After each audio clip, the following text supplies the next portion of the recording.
Micronesia, যার পূর্ণ নাম ফেডারেটেড স্টেটস অব মাইক্রোনেশিয়া, হল প্রশান্ত মহাসাগরের একটি ছোট কিন্তু ঐতিহাসিকভাবে গুরুত্বপূর্ণ দেশ।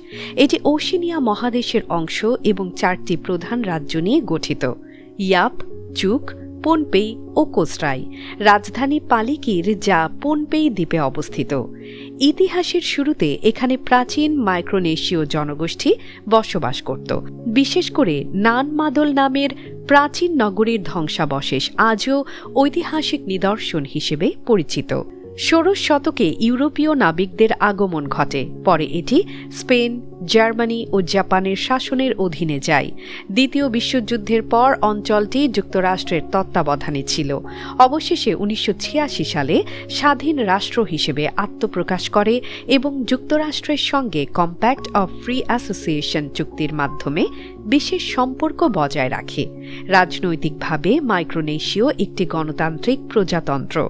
এখানে প্রেসিডেন্ট রাষ্ট্র ও সরকার প্রধান হিসেবে কাজ করেন। জাতীয় কংগ্রেসের সদস্যদের মধ্য থেকে প্রেসিডেন্ট নির্বাচিত হন।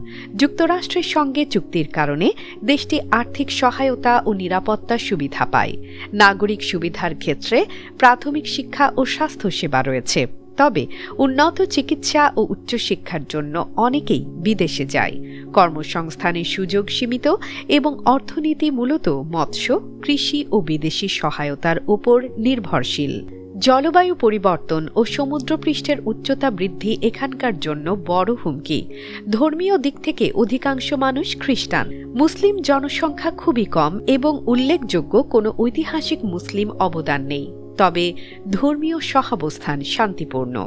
ভ্রমণ ও পর্যটনের ক্ষেত্রে মাইক্রোনেশিয়া তার প্রাকৃতিক সৌন্দর্য, প্রবাল প্রাচীর ও ডাইভিং স্পটের জন্য পরিচিত। চুক লেগুন দ্বিতীয় বিশ্বযুদ্ধের জাহাজডুবির জন্য ডাইভারদের কাছে আকর্ষণীয় স্থান। এখানকার সমুদ্র জীবন ও ঐতিহাসিক নিদর্শন পর্যটকদের টানে। তবে দূরত্ব ও সীমিত যোগাযোগ ব্যবস্থার কারণে পর্যটন এখনও সীমিত আকারে রয়েছে।